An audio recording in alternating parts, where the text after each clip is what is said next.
League വിളിക്കുന്നുണ്ടല്ലോ.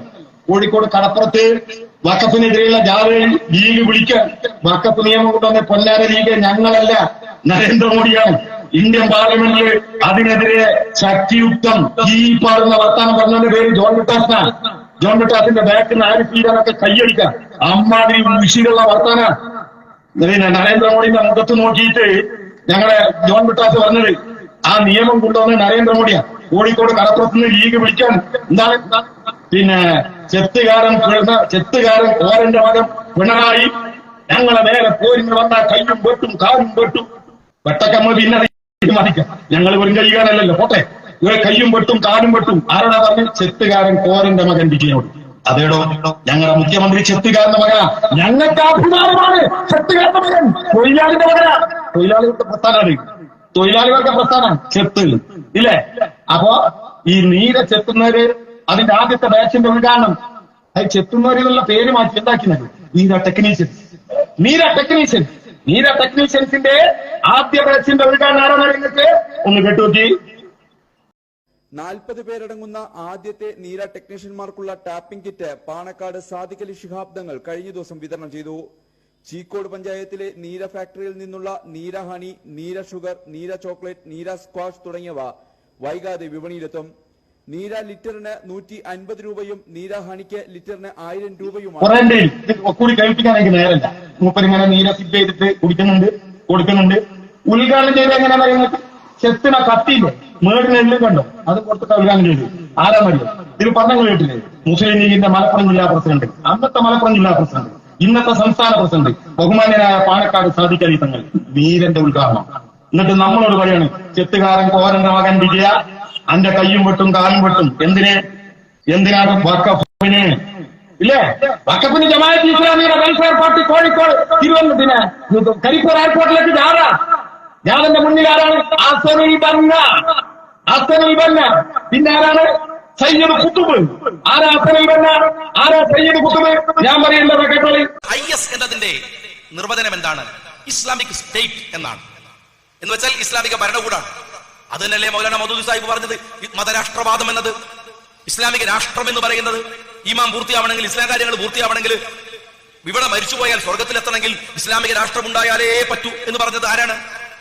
ഞാൻ ബഹുമാന്യനായ മുഖ്യമന്ത്രിയോട് പറഞ്ഞു, സൗദി അറേബ്യയിലെ പാഠപുസ്തകങ്ങളിൽ നിന്നും ലൈബ്രറികളിൽ നിന്നും എടുത്തു കളയപ്പെടുന്ന പുസ്തകങ്ങളുണ്ട്. വ്യാപകമാണ്.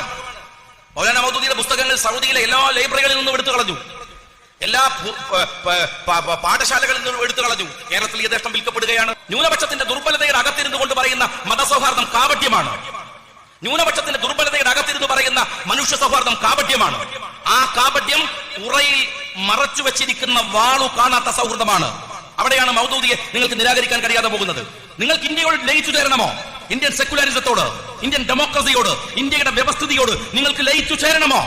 ചേരണമെങ്കിൽ നിങ്ങൾ രാഷ്ട്രീയ പാർട്ടി ഉണ്ടാക്കിയിട്ടും കാര്യമില്ല. നിങ്ങൾ മൗലാന മൗദൂദിയെ തള്ളി പറഞ്ഞാൽ മതിയാവൂ, അലി ശരീഅത്തെ തള്ളി പറഞ്ഞാൽ മതിയാവൂ, സയ്യിദ് കുത്തുബിനെ തള്ളി പറഞ്ഞാൽ മതിയാവൂ. സയ്യിദ് കുത്തുബ് ഒരു കക്ഷത്തും മൗലാന മൗദൂദി മറുകക്ഷത്തും അലി ശരീഅത്തെ തലയുടെ മുകളിലും വെച്ചിട്ട് നിങ്ങൾ രാജ്യത്ത് എന്ത് സൗഹൃദം ഉണ്ടാക്കാനാണ് ശ്രമിക്കുന്നത്? മനസ്സിലായില്ലേ? സയ്യിദ് കുത്തുബ് ആരാണ്? സൗദി അറേബ്യയിൽ പോലും ഇസ്ലാമും മുസ്ലിങ്ങൾ 5 പേരെ നമസ്കരിക്കുന്ന തിരിഞ്ഞു നിൽക്കുന്ന സൗദി അറേബ്യയുടെ മണ്ണിൽ പോലും സയ്യിദ് കുത്തുബ് നിരോധിക്കപ്പെട്ടവനാണ്. അതിനെ തന്നെ നിരോധിക്കപ്പെട്ടവനാണ്. സകല മുസ്ലിം രാജ്യങ്ങളിലും നിരോധിക്കപ്പെട്ടവനാണ്. എന്താ കാരണം? അതിനെ തന്നെ തൂക്കിക്കൊന്നതാണ്. എന്താ കാരണം? അത് ഈജിപ്തിന്റെ പ്രസിഡന്റ് അൻവർസാദത്തിന്റെ മതത്തിന്റെ പിന്നിലതയുണ്ട്. ഈജിപ്തിന്റെ പ്രസിഡന്റ് ജമാൽ അബ്ദുൽ നാസറിനെ വധിക്കാൻ ശ്രമിച്ചതിന് പിന്നിലുണ്ട്. ഇന്ന് കാശ്മീരിൽ ഭീകരവാദികളുണ്ടല്ലോ, ആ ഭീകരവാദികൾ ഇന്ത്യൻ പട്ടാളക്കാരെ എല്ലാം ഉള്ളത്. ഒരു ഏറ്റുമുട്ടലിലൂടെ വെടിവെച്ച് കൊല്ലുമ്പോ മരിക്കപ്പെടുന്നതിന് ധീരതണ്ട്. നിരപരാധികളായ മനുഷ്യർ കല്യാണം കഴിഞ്ഞ് ഭർത്താവുമായിട്ട് മധുവിധ ആഘോഷിക്കാൻ പോയ ഇന്ത്യൻ നേവിയിലെ ഉദ്യോഗസ്ഥനെ അടക്കം, കേരളത്തിൽ നടക്കം പോയ രാമചന്ദ്രൻ എന്ന് പറയുന്ന മനുഷ്യനടക്കം അയാളുടെ മകൾ ആരെ ധീയുടെ മുമ്പിലിട്ടാ വെടിവെച്ചത്? ആര്?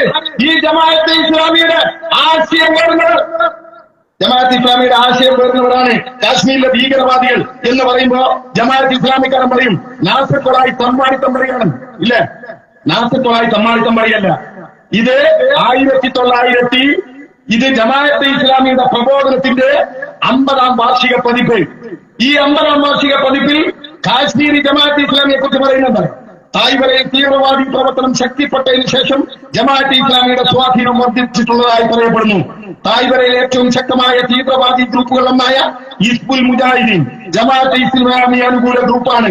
ഇതിനു പുറമെ അല്ലാഹു ടൈഗേഴ്സ് എന്ന ഒരു സംഘത്തിനും ജമാഅത്ത് രൂപം നൽകിയിട്ടുണ്ട്. ജനങ്ങളിൽ ഇസ്ലാമിക ചൈതന്യം വളർത്തുകയും നിലനിർത്തുകയാണ് ഈ സംഘത്തിന്റെ മുഖ്യമായ പ്രവർത്തനം എന്ന് പറയുന്നു. വിവിധ തീവ്രവാദി ഗ്രൂപ്പുകളെ ഏകോപിപ്പിക്കുന്നതിനും ജമാഅത്തിന്റെ പങ്ക് പ്രധാനമാണ്. രാഷ്ട്രീയ മേഖലയിൽ 13 സംഘടനകൾ ചേർന്ന് തഹ്രീക് ഹുരിയത്ത് കാശ്മീർ സ്വാതന്ത്ര്യ പ്രസ്ഥാനം എന്ന പേരിൽ ഒരു മുന്നണിക്ക് രൂപം കൊടുത്തിട്ടുണ്ട്. ഈ ഗ്രൂപ്പിലെ ഏറ്റവും വലിയ സംഘടന ജമാഅത്താണ്. അറാത്തിയക്കാരനായ അഡ്വക്കേറ്റ് മിയാൻ അബ്ദുൽ ഖയ്യൂമാണ് മുന്നണിയുടെ അധ്യക്ഷൻ. സെക്രട്ടറിയായി ആണ് അങ്ങനെ പറയുന്നുണ്ട്. പിന്നെ സൈനിക മേഖലയിൽ വിവിധ സായുധ ഗ്രൂപ്പുകൾ ചേർന്ന് രൂപം നൽകിയ മുത്താഹിദ് ജിഹാദ് കൗൺസിലിന്റെ ചെയർമാൻ ജമാഅത്തെ ഇസ്ലാമിയുടെ നേതാവാണ്. പിന്നെ ആശുപത്രി എല്ലാം പറയുന്നത് കോൺഗ്രസുകാരൊന്ന് കേട്ടുവെച്ചു. നിങ്ങളെ കുണ്ടിയാക്കണ്ടല്ലോ, ഇന്ത്യയുടെ അഖണ്ഡത ഒക്കെ പറയുന്നുണ്ടല്ലോ. ജമാഅത്തെ ഇസ്ലാമിന്റെ പുസ്തകം അവരുടെ 50-ാം വാർഷിക പതിപ്പാണ്. ജമാഅത്ത് കാശ്മീരിലെ തീവ്രവാദികളുമായി എങ്ങനെ ബന്ധപ്പെട്ട് കിടക്കുന്നു നിങ്ങൾക്ക് മനസ്സിലായി. ആ ജമാഅത്ത് ഇസ്ലാമി അവര് എയർപോർട്ടിലേക്ക് മാർച്ചിന്റെ മുമ്പിൽ എന്താണ് സയ്യിദ് കുത്തുബിന്റെ ചിത്രം, ഈ ഭീകരവാദിയിലെ അതുൽ ബന്നയുടെ ചിത്രം. നമ്മുടെ നാട്ടിൽ നമ്മളൊക്കെ സമരത്തിന് പോയില്ലേ, നമ്മളാരെങ്കിലും നമ്മുടെ പാർട്ടിയുടെ നേതാക്കന്മാരുടെ ഫോട്ടോ പിടിക്കാറുണ്ടോ? ജമാഅത്ത് ഇസ്ലാമിയുടെ നേതാവിന്റെ വെൽഫെയർ പാർട്ടിയുടെ നേതാവിന്റെ ചിത്രമായി പിടിക്കുന്നെങ്കിൽ നമുക്ക് മനസ്സിലാക്കാം. എയർപോർട്ട് പോലെയുള്ള ഇന്ത്യയുടെ പട്ടാളക്കാരെ അർദ്ധസൈനികരെ കാവൽ നിൽക്കുന്ന ഒരു പ്രദേശത്ത് ഈ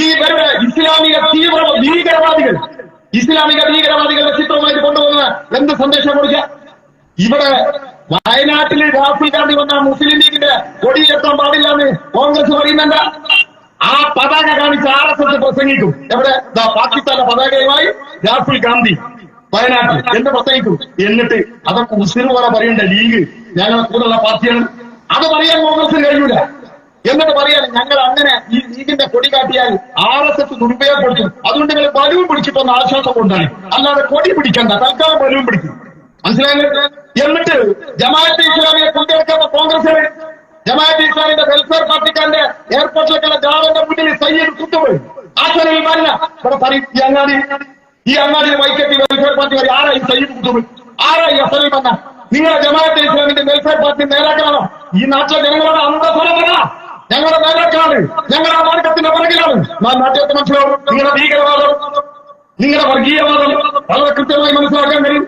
ഹുക്കൂമത്തയിലായി മതരാഷ്ട്രവാദം. ഞാൻ അതിലേക്ക് പിന്നവ ഞാൻ പറഞ്ഞത് ആ ജാഥയിൽ എയർപോർട്ടിലേക്ക് ജാഥ മുൻകൂടെ വാങ്ങണം. എയർപോർട്ടിലേക്ക് ജാഥ വെക്കരുത്. നമ്മളെ പാർട്ടിയിലല്ലോ പ്രവാസികളുടെ പ്രശ്നം കഴിച്ച്, വിമാനത്താവളത്തിന്റെ പ്രശ്നം കഴിച്ച് നമ്മൾ ജാഥ വെക്കും.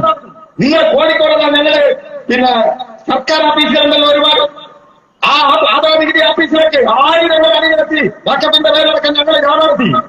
മുസ്ലിം ലീഗ് കോഴിക്കോട് കടപ്പുറത്ത് മഹാസംഘം നടത്തി. നിങ്ങൾ എയർപോർട്ടിലേക്ക് അനുമതിയില്ല, പോട്ടെ. അനുമതിയില്ലാതെ വന്ന സമരങ്ങൾക്ക് വാഹനങ്ങൾ പിടിച്ചു വെക്കും. നിങ്ങൾ സംശയം? 2 വഴി എയർപോർട്ടിലേക്ക്, ഒരു വഴിയിലൂടെ നിങ്ങളെ ജാഥ വന്നു അറിഞ്ഞു, മറുഭാഗത്തൂടെ എന്താണ് എയർപോർട്ടിലേക്കുള്ള വാഹനം പോവുക. ഞാൻ ചോദിക്കട്ടെ, 20-ാം തീയതി പണിമുടക്കില്ല, ദേശീയ പണിമുടക്കാം. ദേശീയ പണിമുടക്കിന് വാഹനങ്ങൾ തടയപ്പെടും, സാധ്യതയുണ്ട്. ബന്ധുകൾക്ക് തടയപ്പെടും വാഹനങ്ങൾ. ആ വാഹനങ്ങൾ തടയപ്പെടുന്ന 2 വാഹനം നമ്മൾ വിടും. എന്താണ് അതിന്റെ മുമ്പിൽ ഒട്ടിച്ചിട്ടുണ്ടാവും? ഒന്നുകിൽ ആശുപത്രി അല്ലെങ്കിൽ എയർപോർട്ടിലേക്കുള്ള വാഹനത്തെ വിടും. എന്താ കാരണം? വിദേശ രാജ്യത്തേക്ക് നമ്മളെ സമരം കഴിയുമ്പോഴത്തിന് ഓന്റെ വിമാനം പോവും, ഓന്റെ പണി പോവും, ഓന്റെ കുടുംബം അനാഥവും. അതുകൊണ്ടാണ് വിമാനത്താവളത്തിൽ പോലീസ് ഒരു ഭാഗം ഒഴിച്ചു നിർത്തി. അപ്പൊ നിങ്ങൾക്ക് അങ്ങോട്ട് കയറണം, അങ്ങോട്ട് കയറിയാൽ നല്ല തല്ല് കിട്ടും. അപ്പല്ല അങ്ങോട്ട് കിട്ടിയത് തല്ല് പുറകെ കേൾക്കുന്നുള്ള ഇപ്പൊ എനിക്കുള്ളത് വ്യക്തിപരമായി. എന്നിട്ട് പറയാം അപ്പൊ നിങ്ങൾ പാർട്ടി മുതാവാക്യം വക്കത്ത് ബില്ല് കൊണ്ടുവന്ന നരേന്ദ്രമോദിക്കല്ല മുതാവാക്യം, പിന്നെ പിണറായി സംഖ്യ. എന്റെ പ്രിയപ്പെട്ട ജമാഅത്തെ ഇസ്ലാമിക്കാര, ഈ കേരളത്തിൽ RSSുമായി ഒരുങ്ങി മരിച്ച ഞങ്ങളുടെ സഖാക്കൾ എത്രയോ 288 പേർ RSSുമായി നേരിട്ട് പൊരുങ്ങി മരിച്ചവർ 288. ആ 288-ൽ 95% ജന്മം കൊണ്ട് ഹിന്ദു, കർമ്മം കൊണ്ട് കമ്മ്യൂണിസ്റ്റുകാരൻ. നിങ്ങൾ പറയുന്നല്ലോ മുസ്ലിം മതരാഷ്ട്രത്തിന് വേണ്ടി നിൽക്കണം, മുസ്ലിം ഐക്യത്തിൽ. ഈ 288 തീരാണ്ട് 288 ജനിച്ചത് ഹിന്ദു, ജന്മം കൊണ്ട് ഹിന്ദു, പക്ഷെ കർമ്മം കൊണ്ട് കമ്മ്യൂണിസ്റ്റാണ്. ഓനെന്തിനാ RSSുമായി പരിധി മരിച്ചത്? ഹിന്ദുവിനും മുസ്ലിമിനും ക്രിസ്ത്യാനിക്കും തുല്യ അവകാശമുള്ള രാജ്യം. അതുകൊണ്ടാ പൊരുതി മരിച്ചത് ഇല്ലേ? ഈ കേരളത്തിൽ മുസ്ലിം പള്ളിക്ക് കാവൽ നിന്ന് മരിച്ച ഒറ്റ മനുഷ്യനുള്ളൂ. ആളുടെ പേര് UK കുഞ്ഞിരാമൻ. ഇപ്പൊ ജമാഅത്തും കോൺഗ്രസും ലീഗും ആണെന്ന് ചിരിച്ചിട്ടുണ്ടാവും. എന്തായാലും പറയും തുടങ്ങി കള്ളിച്ചാപ്പിലെ കുഞ്ഞിരാമന്റെ കഥ. കള്ളിച്ചാപ്പിലെ കുഞ്ഞിരാമന്റെ കഥ അല്ലേ? UK കുഞ്ഞിരാമൻ എന്ന് പറയുന്ന തലശ്ശേരി കലാപകാലത്ത് പള്ളിക്ക് കാവൽ നിന്ന് മരിച്ച കുഞ്ഞിരാമൻ കള്ളിച്ചാപ്പിൽ നിന്ന് കള്ളു കുടിച്ച് മരിച്ചതാണ് എന്ന് ഈ രാജ്യത്തെ പ്രസംഗിച്ചത് ആരൊക്കെയാണ്? ഒന്ന് ലീഗ്, പിന്നെ ആരാ? KM ഷാജി, പിന്നെ ആരാ? PT തോമസ് എന്ന രാഷ്ട്രീയ തമ്മാടി. ഞാൻ ആ തമ്മാടി എന്ന വാക്ക് ആവർത്തിച്ച് പറയാനുള്ള കാരണം തമ്മാടിത്തം പറയുന്നവരെ തമ്മാടി എന്ന് പറയാം. മരിച്ചു കൊല്ലപ്പെട്ടു എന്ന് പറയാം. ഞാൻ പറഞ്ഞല്ലോ ചത്തു, ഞങ്ങളെ രക്തസാക്ഷിനെ ചത്തു എന്നാ പറഞ്ഞു. അതിന്റെ മറുപടി ഞങ്ങൾക്ക് അറിയാനിട്ടല്ല.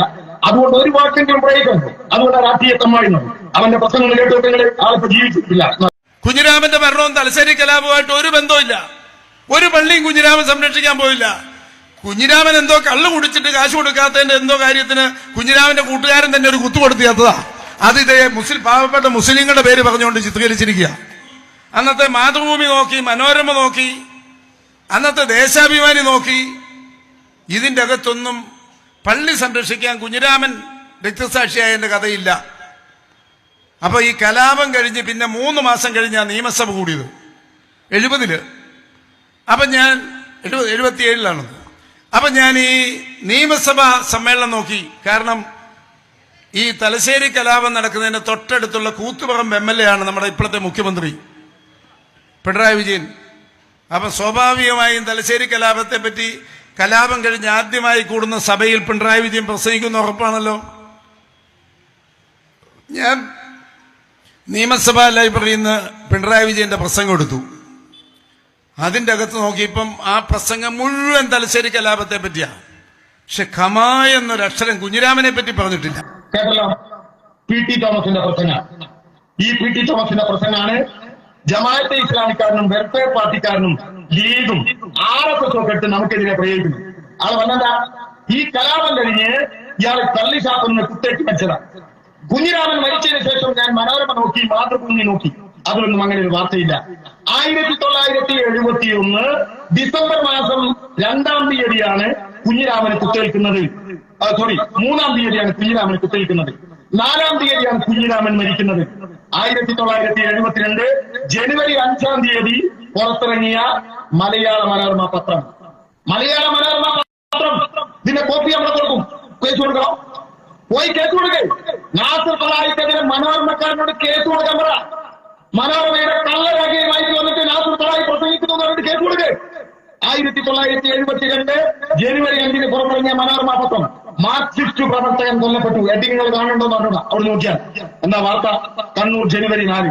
കൂത്തുപറമ്പിനടുത്ത നീർവേലി എന്ന സ്ഥലത്ത് ഇന്നലെ രാത്രിയുള്ള ആക്രമണത്തിൽ മാർക്സിസ്റ്റ് പാർട്ടി പ്രവർത്തകനായ UK കുഞ്ഞിരാമൻ കൊല്ലപ്പെട്ടിരിക്കുന്നു. അടിയും കുത്തും കൊണ്ട് പരിക്കേറ്റ മറ്റു 2 മാർക്സിസ്റ്റുകാരെ ഇവിടെ ഗവൺമെന്റ് ആശുപത്രിയിൽ പ്രവേശിപ്പിച്ചിട്ടുണ്ട്. ഈയിടെ അശ്വാസങ്ങളെ തുടർന്ന് പ്രാദേശികമായി രൂപവൽക്കരിക്കപ്പെട്ട സമാധാന കമ്മിറ്റിയുടെ പ്രവർത്തകനാണ് കുഞ്ഞിരാമൻ. സമാധാന കമ്മിറ്റിയുടെ യോഗം കഴിഞ്ഞ് തിരിച്ചു പോകുമ്പോൾ ജനസംഘക്കാർ ആക്രമിക്കുകയായിരുന്നു അത്രേ. അന്നിറങ്ങിയ മനോരമ, അന്നിറങ്ങിയ മാതൃഭൂമി കേസ് കൊടുത്ത് മാതൃഭൂമിക്കാരോട് വിളിച്ചു പറയും. മാതൃഭൂമി പത്രത്തിന്റെ കള്ളരേഖയായിട്ട് നാസിഫായി പ്രസംഗിക്കുന്നുണ്ട്. ഹെഡിങ് കണ്ണൂരിൽ സംഘടനം, ഒരാൾ മരിച്ചു. അതേ വാർത്ത ഞാൻ ആവർത്തിക്കുന്നില്ല. മനോരമയും മാതൃഭൂമിയല്ലേ ഇയാൾ പറഞ്ഞു. അന്നിറങ്ങിയ കൗമുദി കേസ് കൊടുക്കാൻ പറ. കൗമുദി പത്രക്കാരോട് കേസ് കൊടുക്കാൻ പറ. ഞാൻ കള്ളവാർത്തയിൽ നടക്കുന്നുണ്ട്. ഇതിന്റെ ഹെഡിങ് മാർക്സിസ്റ്റ് ജനസംഘ സംഘടനം, ഒരു മാർക്സിസ്റ്റ് പ്രവർത്തകൻ കൊല്ലപ്പെട്ടു. ഇതേ സംഭവം സമാധാന സേനയിൽ അംഗമായ കുഞ്ഞിരാമൻ കൊല്ലപ്പെട്ടിരിക്കുന്നു.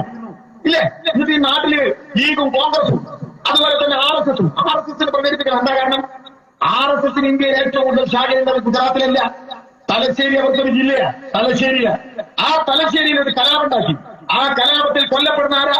ജന്മം കൊണ്ട് ഹിന്ദു. ഹിന്ദു രാജ്യം ഉണ്ടാക്കാൻ കലാപം നടത്തിയതിനെതിരെ പോരാടി മരിച്ചത് ജന്മം കൊണ്ട് ഹിന്ദു, പക്ഷേ കർമ്മം കൊണ്ട് കമ്മ്യൂണിസ്റ്റുകാരൻ. അപ്പൊ അവർക്ക് സഹിക്കാൻ പറ്റും.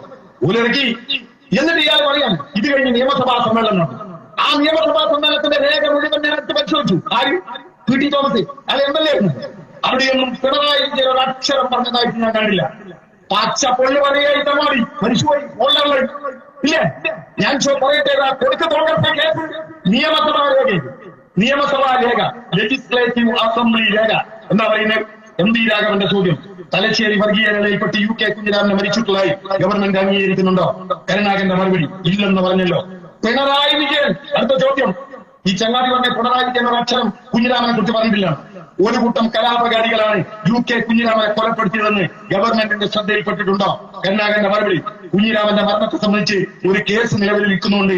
ഇപ്പോൾ ആരാണ് എങ്ങനെയാണ് കൊലപ്പെടുത്തിയെന്ന് പറയുന്നത് ശരിയല്ല. വീണ്ടും പിണറായി വിജയൻ ഒരു കൂട്ടം കലാപകാരികളുടെ പേരിലാണ് കേസ് നിലവിലുള്ളതെന്ന് അറിയാം. കരുണാകരന്റെ മറുപടി ഏതൊരു തരത്തിൽപ്പെട്ട പ്രതികളാണെന്ന് അറിയണമെങ്കിൽ പ്രത്യേക നോട്ടീസ് വേണം. പിന്നെ CBC വയനാട് G പുരുഷോത്തമൻ പിള്ള കൊല്ലത്തിൽ MLA അവരൊക്കെ സംസാരിക്കുന്ന കാര്യങ്ങളുണ്ട്. മനസ്സിലായി?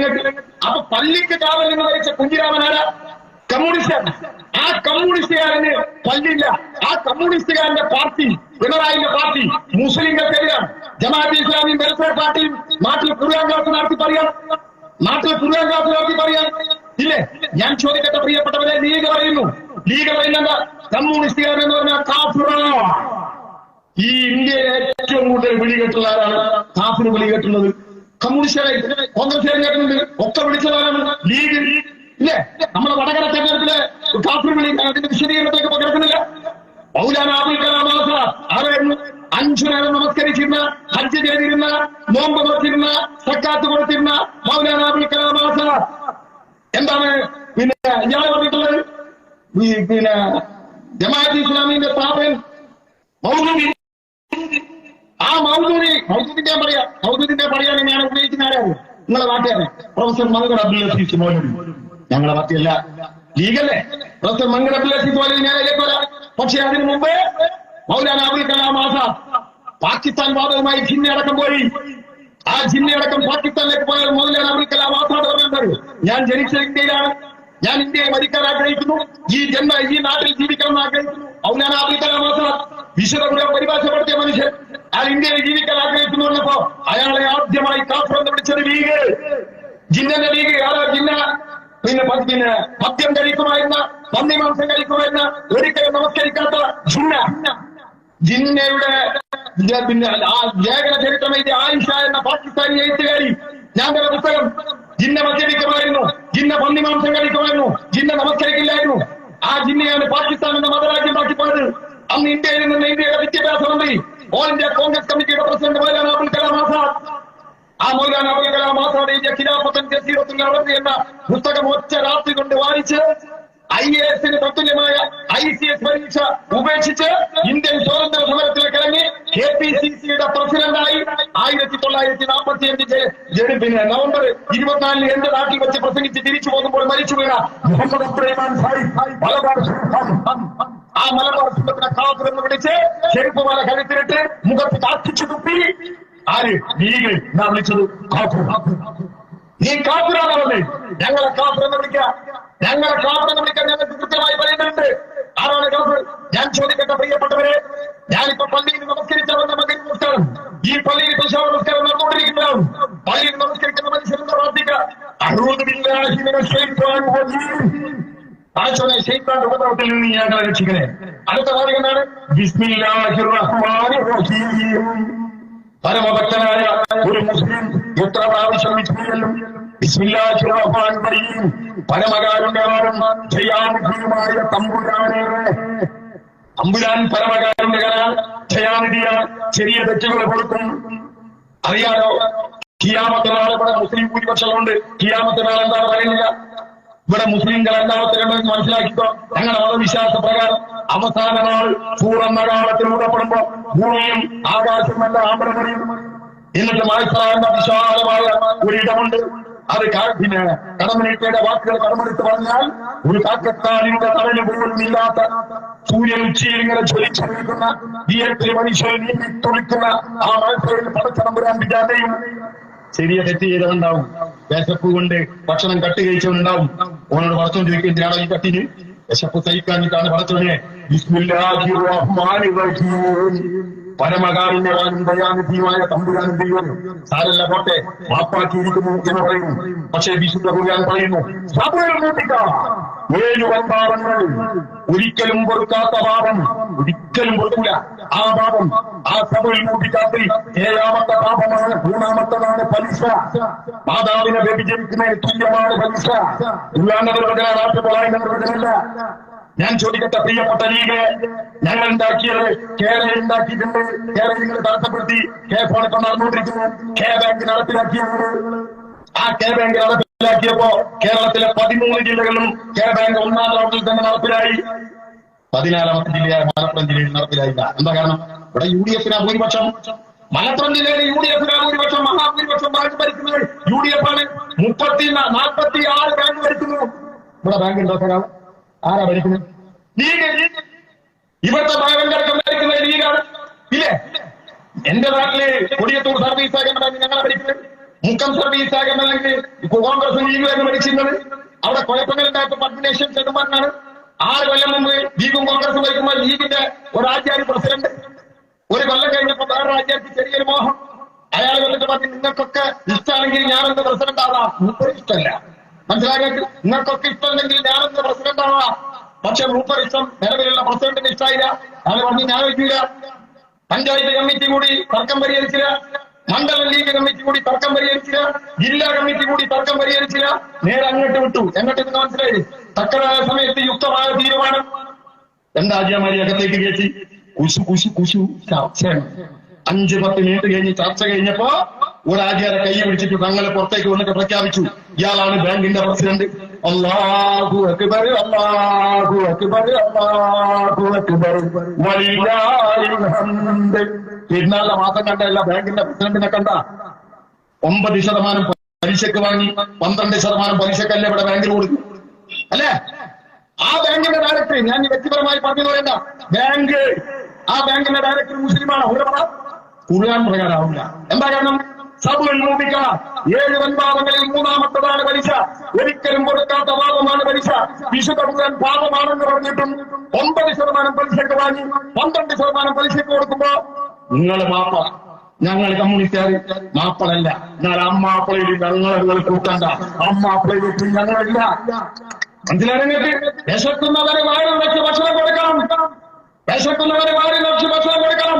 എന്റെ വളച്ചവൻ എന്നോട് ഏൽപ്പിച്ചതാ. കാണാൻ ലുക്കില്ലാന്നേ ഉള്ളൂ. അറബി കോളേജിലൊക്കെ ഞാൻ പോയിട്ടുണ്ട്. അറബി കോളേജിൽ ഞാൻ പഠിച്ചിട്ടുണ്ട്. എന്റെ വളച്ചവൻ എല്ലാം പഠിപ്പിച്ചതാ. നിങ്ങൾ പ്രിയപ്പെട്ടവരെ, മഞ്ഞായാലും വെയിലായാലും കൊടുങ്കാറ്റടിച്ചാലും പേമാരി പെയ്താലും ഇവിടെ നിപ്പ വന്നാലും കോവിഡ് വന്നാലും എന്ത് വന്നാലും 365 ദിവസവും മുടങ്ങാതെ കേരളത്തിലെ സകല മെഡിക്കൽ കോളേജുകളിലും 6 ലക്ഷം പേർക്ക് സ്നേഹത്തിന്റെ പ്രതിക്ഷേധം നൽകുന്ന യുവജന പ്രസ്ഥാനത്തിന്റെ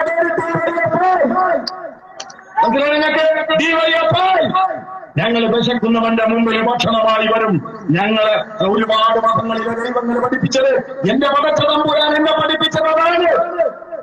ഞങ്ങൾ ഏത് മതത്തിനായത് നിങ്ങൾ പറ. ഞങ്ങൾ ഏത് മതം? ഞങ്ങളെ കാഫർ എന്ന് വിളിക്കുന്നുണ്ടോ? ജമാഅത്തെ ഇസ്ലാമിക്കാർ പറയാണ് ഞങ്ങൾ കാഫറാണെന്ന്. ഇല്ല, ഞാൻ പറയുന്നു ഭീകരവാദം ഇസ്ലാം അംഗീകരിച്ചിട്ടുണ്ടോ? ഭീകരവാദം ഇസ്ലാം ഒരിക്കലും അംഗീകരിച്ചിട്ടില്ല. പക്ഷെ നിങ്ങൾ ഭീകരവാദത്തിന്റെ വക്താക്കളാണെന്ന് നിങ്ങളുടെ പുസ്തകം എന്താ പറയുന്നത്? ഇല്ലേ? എന്താ പറയുന്നത്? മംഗൽ അബ്ദുൽ അസീസ് മൗലവി, മംഗൽ അബ്ദുൽ അസീസ് മൗലവിയുടെ ലേഖനം എന്താണ്? മംഗൽ അബ്ദുൽ അസീസ് മൗലവി പറയുന്നത്, മംഗൽ അബ്ദുൽ അസീസ് മൗലവി വളരെ കൃത്യമായി ജമാഅത്തെ ഇസ്ലാമിക്കാരനെ കുറിച്ച് പറയുന്നു. ജമാഅത്തെ ഇസ്ലാമി ഒരവലോകനം എന്താ പറയുന്നത്? ഇന്ത്യ ഉപഭൂഖണ്ഡത്തിൽ ഹുക്കൂമത്തേയിലായി ദൈവിക ഭരണം സ്ഥാപിക്കുകയാണ് അതിന്റെ ലക്ഷ്യം. 1941 ആഗസ്റ്റ് 24 ലാഹോറിൽ വെച്ചാണ്. ഞാൻ കുറച്ചിട്ട് ഡേറ്റ് വെച്ചിട്ടുണ്ട്.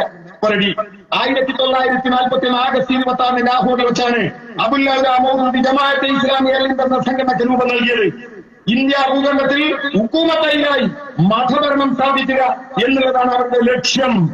ഇല്ലേ? കൃത്യമായി പറയുന്നു. പിന്നെ ഇവരെല്ലാവരും വഹിക്കുന്ന മുദ്രാവാക്യങ്ങൾ ഒന്ന് തന്നെ. ഇസ്ലാം അപകടത്തിൽ, അള്ളാഹുവിന്റെ ഭൂമിയിൽ അള്ളാഹുവിന്റെ ഭരണം, വിധിക്കാനുള്ള അധികാരം അള്ളാഹുവിന് തുടങ്ങിയവ.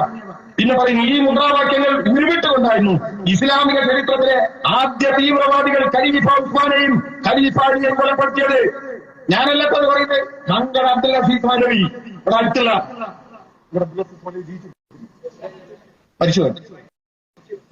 പ്രൊഫസർ മംഗൽ അബ്ദുൽ അസീസ് മൗലവി, അദ്ദേഹം മുസ്ലിം, അദ്ദേഹവുമായി ബന്ധപ്പെട്ട കാര്യം പറയാൻ മംഗൽ അബ്ദുൽ അസീസ് മൗലവിന്റെ ലേഖനം ഈ മുദ്രാവാക്യങ്ങളുടെ ലഹരിയിൽ തന്നെയാണ് മുസ്ലിം ബ്രദർഹുഡുകാർ ഈജിപ്തിന്റെ പ്രധാനമന്ത്രി നക്രാഷി പാസിയുടെയും പിന്നീട് അൻവർ സാദത്തിനെയും വെടിവെച്ചു കൊന്നത്. ജമാഅത്തെ ഇസ്ലാമിക്ക് എന്നോട് ചോദിക്കും, ഞങ്ങളെ കൊന്നു? കമ്മ്യൂണിസ്റ്റുകാരെ കൊല്ലിനെ? നിങ്ങളെ കൊല്ലിനെ? നിങ്ങൾ ഇവിടെ ഞാൻ ഈ പറഞ്ഞ 5% അതുകൊണ്ടാ ബംഗ്ലാദേശിൽ നിങ്ങളെ കൂട്ടക്കൊല നടത്തിയതിന് നിങ്ങൾ ആളുകളെ തൂക്കി വന്നതിന് കൊണ്ട് ലോകത്തെ സകല സ്ഥലത്തും നിങ്ങൾ നടത്തിയ കൊല പ്രൊഫസർ മംഗലത്തിലെ ശിശുമാരടിയടക്കം അതുപോലെ തന്നെ അദ്ദേഹം പറയുന്നു തങ്ങൾ നേരിടുന്ന രാഷ്ട്രീയ എതിർപ്പുകൾ മതത്തിന് നേരെയുള്ള എതിർപ്പുകളായി ചിത്രീകരിക്കും. മനസ്സിലായിട്ട് ഇവിടെ നമ്മുടെ ജമാഅത്തെ ഇസ്ലാമിനെ കമ്മ്യൂണിസ്റ്റുകാർ പറയും കണ്ടോ, ജമാഅത്തുകാർ ഇസ്ലാമിനെ തള്ളിപ്പറയും. ജമാഅത്തെ ഇസ്ലാമിനെ നമ്മൾ പറഞ്ഞാൽ പറയാം കമ്മ്യൂണിസ്റ്റുകാർ ഇത് പറയുന്ന മംഗലത്തിന്റെ ശിശുമാരടി തങ്ങൾ നേരിടുന്ന രാഷ്ട്രീയ എതിർപ്പുകൾ മതത്തിന് നേരെ എതിർപ്പുകളുള്ളതായി ജമാഅത്തെ ഇസ്ലാമി ചിത്രീകരിക്കും. ഈജിപ്തിൽ മുസ്ലിം ബ്രദർഹുഡിന്റെ ഭീകര രാഷ്ട്രീയം പ്രസിഡന്റ് നാസർ അടിച്ചമർത്തി. മനസ്സിലായത് ആരാണ് ഈ പറഞ്ഞ ബ്രദർഹുഡ്? നിങ്ങൾ ജാഥന്റെ മുന്നേ പിടിച്ചേ ആദനിൽ ബന്നന്റെ ബ്രദർഹുഡ് നിങ്ങൾ ഭീകരവാദികളാണ് എന്ന് പറയുന്ന ആരാണ്? ഞങ്ങളല്ല. നിങ്ങൾ ഈ കേരളത്തിൽ ഇന്ത്യയിൽ ഞാൻ ചോദിക്കട്ടെ, ഞങ്ങൾ പറയുന്നു RSS ആണ് ഇന്ത്യയിലെ ഏറ്റവും വലിയ വർഗീയവാദികൾ. ഇന്ത്യയിലെ ഏറ്റവും വലിയ വർഗീയവാദികൾ ആ RSSുമായി ചർച്ച നടത്തിയവരല്ലേ ജമാഅത്തെ ഇസ്ലാമിക്കാരാങ്ങൾ? വെൽഫെയർ പാർട്ടിന്റെ രാഷ്ട്രീയ പാർട്ടി വെൽഫെയർ പാർട്ടി ജമാഅത്തെ ഇസ്ലാമിന്റെ പൈസ എടുക്കൽ 1978 ജനുവരി 18 പ്രബോധനാണ്. ദേശാഭിമാനിയല്ല എന്താ എട്ടിന് RSSുമായി ഒരു ചർച്ച. ഈ ചർച്ചന്റെ വിശദീകരണം എന്താണ്? RSSൽ മുസ്ലിങ്ങളെ എങ്ങനെ ചേർക്കാം? ചർച്ചയിൽ ഒരു വിഷയം മുസ്ലിങ്ങൾക്ക് RSSനെ കുറിച്ചുള്ള തെറ്റിദ്ധാരണ എങ്ങനെ തിരുത്താം? നമ്മുടെ നാട്ടിലെ കുറെ മുസ്ലിങ്ങൾക്കൊക്കെ തെറ്റിദ്ധാരണ ഉണ്ടാവും RSSനെ കുറിച്ച്. പാവങ്ങൾ RSS ഓലെ നമ്മൾ വെറുതെ തെറ്റിദ്ധരിക്കാൻ അതിനെ തിരുത്തണം. അത് പാരായിട്ട് ജമാഅത്തെ ഇസ്ലാമി ആരാ പറയുന്നത്? നാസിർ കളായി എന്താ പ്രബോധനം നിങ്ങളുടെ ചർച്ച RSSനെ കുറിച്ചുള്ള മുസ്ലിങ്ങളുടെ തെറ്റിദ്ധാരണ തിരുത്തണം. ജമാഅത്തെ ഇസ്ലാമിയെ കുറിച്ച് RSSനുള്ള തെറ്റിദ്ധാരണ തിരുത്തണം. രണ്ടാളും ഇല്ലേ? എന്നിട്ട് ഈ പ്രവർത്തനങ്ങളിൽ ഒരുമിച്ച് ഏർപ്പെടണം. നമ്മൾ ഒരുമിച്ച് സേവന പ്രവർത്തനങ്ങൾ നടത്തണം. ഇതിനുവേണ്ടി നമ്മൾ അഹോരാത്രം പ്രവർത്തിക്കണം. RSSുമായി ചർച്ച പിന്നീട് നടത്തി ചർച്ച ഇല്ലേ? ഞാൻ ചോദിക്കട്ടെ, ചേന്നമംഗലൂരല്ലേ നിങ്ങളുടെ വലിയ കാരണം? ആ ചേന്നമംഗലൂരിലെ ഓത്രേമാൻ സാഹിബിന്റെ സുഹൃത്ത ഓത്രേമാൻ സാഹിബിന്റെ പരിപാടിക്ക് യാത്രയപ്പിന് നിങ്ങൾ കൊണ്ടുവന്ന ആരെയാ? ഇപ്പോഴത്തെ ഗോവാ ഗവർണർ എന്തിനാളുടെ പേര് ശ്രീബ്രഹ്മില്ല. അയാള് BJPയുടെ സംസ്ഥാന പ്രസിഡന്റായിരിക്കുമ്പോ ചേന്നമംഗലൂർ പള്ളിക്കകത്ത് അദ്ദേഹം ഇരുന്ന് ജമാഅത്തിന്റെ യോഗത്തിൽ പ്രസംഗിക്കുന്നതിന്റെ ചിത്രം എന്റെ കയ്യിലുണ്ട്. RSSന്റെ നേതാക്കളുമായി നിരന്തരം ബന്ധപ്പെടുന്നവർ ആര്? ജമാഅത്തെ ഇസ്ലാം. RSSുമായി നിരന്തരം പൊരുതി മരിക്കുന്നവർ ആര്? കമ്മ്യൂണിസ്റ്റ്. RSSന്റെ മുഖ്യ ശത്രു ആര്? മുസ്ലിങ്ങൾ. എന്നിട്ട് ഈ നാട്ടിലെ മുസ്ലിങ്ങളോട് കുർആൻ ക്ലാസ് നടത്തിയിട്ട് വെൽഫെയർ പാർട്ടി ജമാഅത്തെ ഇസ്ലാമി പഠിപ്പിച്ചു കൊടുക്കാണ് പിണറായി സംഖ്യയാണ്. റിയാസ് മൗലവി വധക്കേസ്. എന്താ റിയാസ് മൗലവി വധക്കേസ്? ജമാഅത്തേക്കാരാ വെൽഫെയർ പാർട്ടിക്കാരാ? റിയാസ് മൗലവി എന്ന് പറയുന്ന ഒരു മുസ്ലിം മതപണ്ഡിതനെ പള്ളിക്കകത്തിട്ട് RSSുകാർ കൊന്നു. മൂന്നാമത്തെ ദിവസം RSSുകാരനെ പിടിച്ചു. കേസ് കോടതിയിൽ നടന്നു.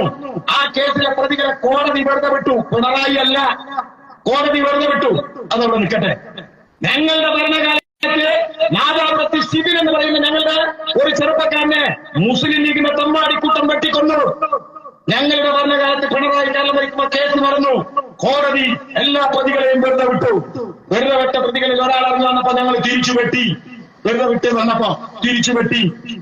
10 കൊല്ലത്തിന് ശേഷം ഇത്തവണ ശിബിന്റെ രക്തസാക്ഷി ദിനത്തിന് നാദാപുരത്ത് ഞാനാണ്. 10 കൊല്ലത്തിന് ശേഷം ശിബിന്റെ മാതാപിതാക്കൾക്ക് നീതി കിട്ടി. എവിടുന്ന്? മേൽക്കോടതിയിൽ നിന്ന്. റിയാസ് മൗലവിയുടെ വധക്കേസിലെ പ്രതികൾക്കെതിരെ മേൽക്കോടതിയിൽ പോയിട്ടുണ്ട്. പക്ഷെ ഞങ്ങൾ വേറെ കഥ കേട്ടില്ല. അതാണ് കേട്ടില്ല. റിയാസ് മൗലവിയുടെ പ്രതികൾക്ക് കിട്ടിയ ഒരു ശിക്ഷ. എന്താ ശിക്ഷ? ഇവർ കൊലപാതകം നടത്തി 3ാമത്തെ ദിവസം പോലീസ് കസ്റ്റഡിയിൽ റിമാൻഡ്. ഓരെന്നാ പിന്നെ പുറംലോകം കാണാൻ ഈ കോടതി വിധി വന്നതിന് ശേഷം. അപ്പോഴേക്ക് എത്ര കാലം കഴിഞ്ഞാണ്? 7 കൊല്ലവും 7 ദിവസവും ഒരങ്ങനെ ജയിലിൽ. കോടതിയുടെ വിധിയല്ല, കേരള പോലീസിന്റെ റിമാൻഡ്. ഒന്നുകൂടി മനസ്സിലാക്കിക്കോ. കോവിഡ് കാലത്ത് സദാചാര കൊലക്കേസിലെ 9 പ്രതികളുണ്ട് എന്നാട്ടില്ല സദാചാര കൊലക്കേസ്. അവർക്കെല്ലാം പരവ് കിട്ടും. TP വധക്കേസിലെ പ്രതികൾക്ക് പരവ് കിട്ടുമ്പോഴാണല്ലോ നിയമം ആന്തരമർത്തിയുണ്ട്.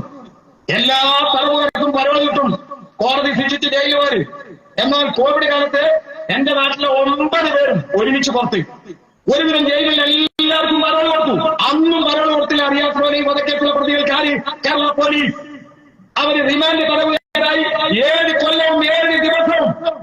ഇപ്പൊ മേൽക്കോടതിയിൽ കേസ് നടക്കുന്നുണ്ട്. വിധി പറയേണ്ടത് ഞങ്ങളല്ല. പക്ഷെ പിണറായി ഗവൺമെന്റ് RSSുകാരായ പ്രതികളെ 3 കൊല്ലം 7 കൊല്ലവും 7 മാസവും പുറം ലോകം കാണിക്കാതെ ജയിലിട്ടത് ഞങ്ങളാണ്. മനസ്സിലായ? എന്നിട്ട് ഞങ്ങളെ തലയിൽ കടന്നിര ഈ പാതിരി മത്തി തകർത്ത രാമക്ഷേത്രത്തിന് പിന്നെ ശിലാസ്ഥാപനത്തിന് പിന്നെ കല്ല് സംഭാവന ചെയ്ത അതിന്റെ പരിപാടിയിൽ പങ്കെടുത്ത പ്രിയങ്ക ഗാന്ധിക്ക് വോട്ട് പിടിക്കാൻ ജമാഅത്തെ ഇസ്ലാമിക്കാരൻ ഞങ്ങളതിന് പോകില്ല. കമ്മ്യൂണിസ്റ്റുകാരൻ മനസ്സിലായ? ഞങ്ങൾ ഈ നാട്ടിലെ മുസ്ലിങ്ങൾക്ക് വേണ്ടി പള്ളി ഉണ്ടാക്കിയത് ഞങ്ങളാ. ഈ നാട്ടിലെ മുസ്ലിംമാർക്ക് വേണ്ടി പെൺകുട്ടികൾക്ക് മുസ്ലിം പെൺകുട്ടികൾക്ക് സ്കോളർഷിപ്പ് അനുവദിച്ച ഞങ്ങളാ. അറബി ഉറുദു ഭാഷാധ്യാപകരെ നിയമിച്ച ഞങ്ങളാ. മലപ്പുറം ജില്ല ഉണ്ടാക്കിയ ഞങ്ങളാ. കോഴിക്കോട്ട് അധ്യാപകർ ഉണ്ടാക്കിയ ഞങ്ങളാ. മക്കപ്പിന്റെ കാര്യത്തിൽ കോഴിക്കോട് കടപ്പുറത്ത് വലിയ വർത്താനം പറഞ്ഞ് മുദ്രാവാക്യം വിളിച്ചല്ലോ. പിണറായി വിജയന്റെ കയ്യും കാലും പൊട്ടുന്നുണ്ടല്ലോ നീര്. നിങ്ങളെ കൊടിയേറ്റു. പിന്നെ മാവൂരിൽ നിന്ന് മെഡിക്കൽ കോളേജിലേക്ക് പോകുമ്പോ കുറ്റിക്കാത്തിരിക്കുന്ന സ്ഥലം നീളമുള്ള അങ്ങാടി 1.5 കിലോമീറ്റർ അങ്ങാടിന്റെ നീളം 1 കിലോമീറ്റർ. അവിടെ സെന്റിന് എത്ര വില നിങ്ങൾക്ക്? ഭൂമിക്ക് 25 മുതൽ 40 ലക്ഷം രൂപയുടെ വില. 2 ഏക്കർ ഭൂമി അവിടുത്തെ കുറ്റിക്കാട്ടിൽ എത്തിങ്ങാനക്ക് മായിരാജി വക്കപ്പ് ബോർഡിന്റെ കമ്മിറ്റി ആകുമ്പോ അയാളുടെ അളിയൻ KM ബഷീർ എഴുതി കൊടുത്തു. വക്കപ്പ് ഭൂമി കണ്ടു. ഞങ്ങളെ വക്കപ്പ് ആളുകളൊന്നും തിരിച്ചു പിടിച്ചു. ആ ജമാഅത്തിന് കൊടുത്തു ഇല്ലേ? അബ്ദുറഹ്മാൻ കല്ലാണി അയാൾ നാട്ടങ്ങളുടെ വക്കപ്പ് ഭൂമി കണ്ടു. കോടതി അറസ്റ്റ് ചെയ്തു. ഇന്നൊരു വിദ്യാനുണ്ട്. ഏതാണ് വിദ്യാൻ? കാസർഗോഡ് MLA കബറത്തി ഇടക്കാലത്ത് ജയിലിൽ കടന്നു. ജയിലിൽ നിന്ന് പുറത്തിറങ്ങിയപ്പോ പത്രക്കാരിയെന്ന് അയാളോട് വിശേഷങ്ങൾ ചോദിക്കാം. അപ്പൊ മൂപ്പര് പറഞ്ഞെന്താണല്ലോ, ജയിലിലെ തടവുകാരുടെ പ്രശ്നങ്ങളൊക്കെ ഞാൻ പഠിച്ചിട്ടുണ്ട്, സർക്കാരുമായി സംസാരിക്കും. അതിനെല്ലാം ഉണ്ട് കേസ്. ഈ തടവുകാരുടെ പ്രശ്നത്തെ കുറിച്ച് പഠിക്കാനെല്ലാം ഉണ്ട് കേസ്. പിന്നെന്തിനാണ് അനാഥരുടെ ഭൂമി വെട്ടിയത്? എന്റെ പ്രിയപ്പെട്ട പ്രവാചകൻ എന്നെ പഠിപ്പിച്ചിട്ടുണ്ട്. എന്താ പ്രവാചകൻ പഠിപ്പിച്ചത്? ചൂണ്ടാണികളും നടുവികളും ഉയർത്തി കാണിച്ചിട്ട് പ്രവാചകൻ പറഞ്ഞു, ഞാനും അനാഥകളും സ്വർഗത്തിൽ ഇതുപോലെ ചേർന്ന് നിൽക്കും.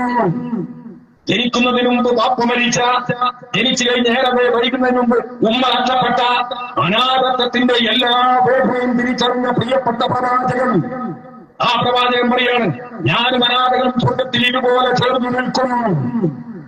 കാസർഗോഡ് ജില്ലയിൽ ഭർത്താവ് മൊയ്യലി സ്ത്രീയെ കോടതിയിൽ പോയി 3 മക്കളാ അനാഥരായ മക്കൾക്ക് ചെലവ് കൊടുക്കാൻ അടക്കം കോടതി വിധി 9 ലക്ഷം കിട്ടി. മണത്തറിഞ്ഞു കമറിച്ചു. പിന്നെ മുത്തപ്പായത്തങ്ങൾ നീട്ടി പറയണം. ലീഗിന്റെ കാസർഗോഡ് ജില്ലാ പ്രസിഡന്റ് മണത്തറിഞ്ഞ് 9 ലക്ഷം കിട്ടിയത്. അവിടെ പോയിട്ട് പറഞ്ഞു, നിങ്ങൾ തരി ലാഭം തരാ. പാവം വിശ്വസിച്ചു. ഒന്ന് കമറിച്ചതിന് കൊടുത്തു 9 ലക്ഷം. 1 കൊല്ലം കിട്ടി ലാഭം. പിന്നെ ലാഭമില്ല, മുതലുമില്ല. മനസ്സിലായി? ലക്ഷങ്ങൾ തട്ടിപ്പാർത്തി, വക്കപ്പ് ഭൂമിയുടെ തട്ടിപ്പാർത്തി. അപ്പൊ നിങ്ങൾ നോക്ക്, ഈ വക്കപ്പ് നിയമത്തിനെതിരെ ഇന്ത്യയിലെ എല്ലാ മതേതര വിശ്വാസികളും ഒരുമിച്ച് പ്രതിഷേധിക്കുക. കോഴിക്കോട് കടപ്പുറത്ത് ലീഗിന്റെ പ്രസംഗത്തിൽ കുഞ്ഞാലിക്കുട്ടിന്റെ മഹാവിഡൽസ് എന്താ വിഡൽസ്? ആ ജാഥ നടക്കുമെന്ന് വക്കപ്പ് ഈ ബില്ലിനെതിരെ സുപ്രീം കോടതിയിലെ സ്റ്റേ കിട്ടി. എന്നിട്ട് പറയാണ്, ഞങ്ങൾ കൊടുത്ത കേസ് വെല്ലുവിളിക്കാണ് ലീഗ്. നിങ്ങളെ കേസ് ഇപ്പോഴും വിചാരണ കേട്ടില്ല. കപിൽ സിബൽ അന്ന് ആദ്യമായിട്ട് ഡൽഹിയിലെ ഒരു സംഘടനയ്ക്ക് വേണ്ടിയാ 10 ആളുകളുടെ ഹർജികളെ പരിഗണിച്ചിട്ടുള്ളൂ. ആ 10 ആളുകളുടെ ഹർജിയിൽ ഒരു ഹർജി മാത്രം കേരളത്തിലുള്ള അതാരാണ്? സമസ്ത കേരള ജമിയത്തുൽ ഉലമ ബഹുമാനായ ജിഫ്രി തങ്ങൾ പ്രസിഡന്റ് ആയിട്ടുള്ള ആ കമ്മിറ്റി കൊടുത്ത കേസ്. എന്താ ജിഫ്രി തങ്ങളുടെ കേസ് നിങ്ങൾക്ക് പറയുന്നതിന് എന്താ പ്രശ്നം?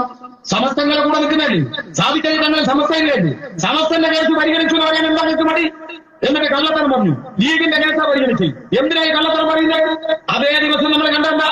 വഖഫ് ഭൂമിയുടെ അവകാശങ്ങൾ അവർക്കെതിരെ നിഷേധിച്ച് കോടതിയെ സമീപിക്കാർക്കും അത് വഖഫല്ലാന്ന് പറഞ്ഞു. ആദ്യമായി കോടതിയെ സമീപിച്ചതാണല്ലോ തളിപ്പറമ്പ് സർ സയ്യിദ് കോളേജിന്റെ മാനേജ്മെന്റ്. ആരോ തളിപ്പറമ്പ് സർ സയ്യിദ് കോളേജിന്റെ മാനേജ്മെന്റ് മുസ്ലിം ലീഗ്. ഓർമ്മല്ലേ? ഈ ജയരാജന് ശുക്കൂർ വധക്കേസിൽ സാക്ഷി വന്ന് സർ സയ്യിദ് കോളേജിലെ 2 ഉദ്യോഗസ്ഥരാ കള്ളസാക്ഷി. ശരീരത്തിലേക്ക് കിടക്കുന്നില്ല. മുസ്ലിം ലീഗിന്റെ മാനേജ്മെന്റിലുള്ള സർ സയ്യിദ് കോളേജ് കൊടുത്ത നിവേദനം എന്തായിരിക്കും? അവര് 10-25 കൊല്ലായി ഈ തളിപ്പറമ്പ് ജുമാ മസ്ജിദിന്റെ പള്ളിയുടെ പേരുള്ള വഖഫ് ഭൂമി ഇവര് വാടകയ്ക്ക് ഉപയോഗിക്കുന്നുണ്ട്. പാട്ടത്തിന് ഉപയോഗിക്കുന്ന ആ ഭൂമി അത് തളിപ്പറമ്പ് ജുമാഅത്ത് പള്ളിയുടേതല്ല. പിന്നെ ആരുടേതാണ്?